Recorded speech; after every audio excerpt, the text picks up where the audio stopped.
The police are moving. They're trying to disperse this crowd that has gathered at Lafayette Park. Clearly, they don't want these protesters to be there, even though they were peaceful.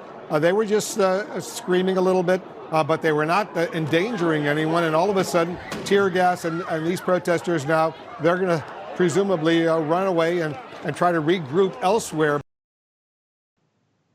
Peaceful protesters near the White House were met with vicious brutality following Donald Trump's Rose Garden address. And it was all so he can have a photo op in front of a church. He didn't go inside the church. He didn't pray inside the church. He didn't even open a Bible that he held for a photo op. But the religious community is outraged over what happened, especially since he was willing to use tear gas and rubber bullets against peaceful protesters just so he can do this photo op. So CNN reported that after using St. John's Church, the Church of the Presidents, which had experienced a basement fire during Sunday's demonstrations, Trump drew immediate criticism from faith leaders, including Bishop Marianne Edgar Budde of the Episcopal Diocese of Washington. She was quoted as saying he did not pray. He did not offer a word of balm or condolence to those who were grieving. He did not seek to unify the country, but rather he used our symbols and our sacred space as a way to reinforce a message that is antithetical to everything that the person of Jesus, whom we follow, and the gospel texts that we strive to emulate represent. And she also criticized Trump during an interview with Anderson Cooper. Let's watch. Clear. The president just used a Bible, the most sacred text of the Judeo-Christian tradition, and one of the churches of my diocese, without permission, as a backdrop for a message antithetical to the teachings of Jesus and everything that our churches stand for. And to do so, as you just said, he sanctioned the use of tear gas by police officers in riot gear to clear the churchyard. I am outraged. The president did not pray when he came to St. John's, nor, as you just articulated, did he acknowledge the agony of our country right now, and in particular that of the people of color in our nation who wonder if anyone in public power will ever acknowledge their sacred worth, and who are rightfully demanding an end to 400 years of systemic racism and white supremacy in our country. And I just want the world to know that we in the Diocese of Washington, following Jesus and his way of love, we distance ourselves from the incendiary language of this president. We follow someone who lived a life of nonviolence and sacrificial love. We align ourselves with those seeking justice for the death of George Floyd and countless others. And when it comes to that crowd, which was met with the vicious behavior by police and the National Guard, Jim Acosta found out that there were religious people in that crowd who unfortunately got caught up in the violent reaction. So he tweets, just spoke to Reverend Gina Gerbasi of St. John's Episcopal Church in Georgetown, who was at St. John's across from the White House yesterday. She says she and others were driven from the area by force. She was quoted as saying it was completely unprovoked. I didn't hear bullhorns saying the president is coming. That's the kind of viciousness religious leaders were met with and peaceful protesters were met with. Also, Donald Trump can do a photo op to appeal to his dwindling religious base. He's not polling as well as he used to, even among evangelicals. Yeah. So first of all, that Reverend explained that they were giving out food and consoling people at the church, at the patio of the church. And now the Laura Ingrams of the world are saying, hey, listen, you have to be more accurate. It wasn't tear gas. It was just smoke canisters and also, I think, concussion grenades. So that sounds really great. Sorry, stand corrected if that's the case. But we do know the Reverend said that she had tears in her eyes and it affected them. So that, there's contradictory evidence there. But either way, you could see it with your own eyes.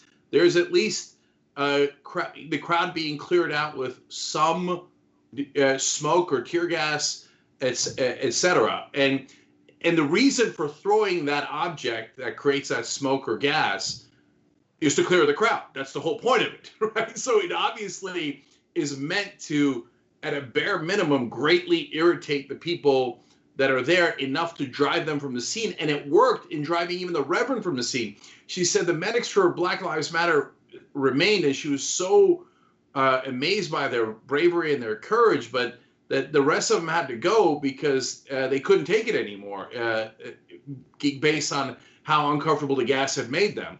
And so the image of a guy who drives out reverends with this kind of tactics off of the church properties to go do a fake photo op in front of the church is exactly who Trump is. And it's the amazing times that we're in. And of course, there he is holding the Bible upside down in the most awkward way imaginable, as if it's a prop he was, unfamiliar with. He's like, what is this? Here, I am holding this thing here. Okay, this apparently is important to the people who vote for me. Cenk, but look, to be fair, I mean, I feel like he would hold any book that way. Like, it's a foreign object for him. Like, he just doesn't know. Like, he's like, is this how you hold it?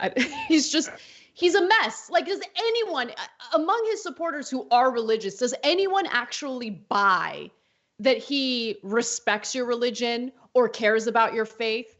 He uses religion as a prop. Now, a lot of politicians do that, but Donald Trump is probably definitely the most egregious example because of his lifestyle, because of all the scandals he's been caught in the past, because of his relationship with disgusting people like Jeffrey Epstein. I mean, Donald Trump, really, you think he cares about your faith? Yeah, Anna, again, I don't, Laura Ingram's probably right about this, about the rumors that he might have brought 1 to 3 mistresses with him.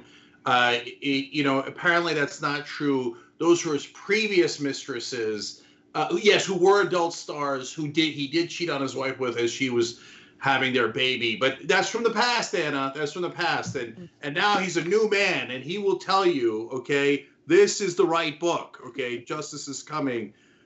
Okay, and pre-order at justicescomingbook.com. Anyway, seriously, one last thing. He's in trouble because the rats are scurrying from the ship.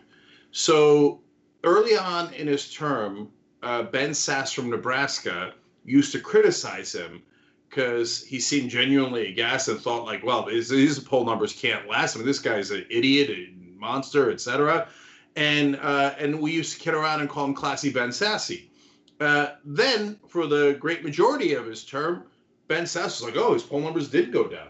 Okay, yeah, Donald Trump, I love Donald Trump! And he voted with him all the time. And recently, we switched his name to Horse's Ass Ben Sasse. And now, guess what happened? All of a sudden, Ben Sasse is back to criticizing Donald Trump. And in fact, he said that the word of God should not be used as a political prop. Okay, that is, I'm paraphrasing the longer thing he did on that. And he said it was a peaceful protest and you shouldn't have used the Bible as a political prop, etc.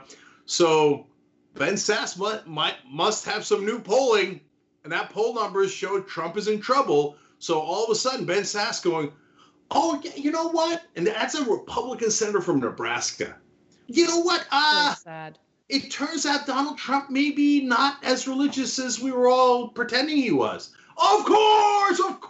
No one in their right mind believes that he was ever religious, has ever read the Bible or 2 Corinthians. I mean, he gets everything wrong. You know it. You know he's never picked up the Bible. So now all of a sudden, ironically, Ben Sasse finds religion right before elections because Trump's polling is bad.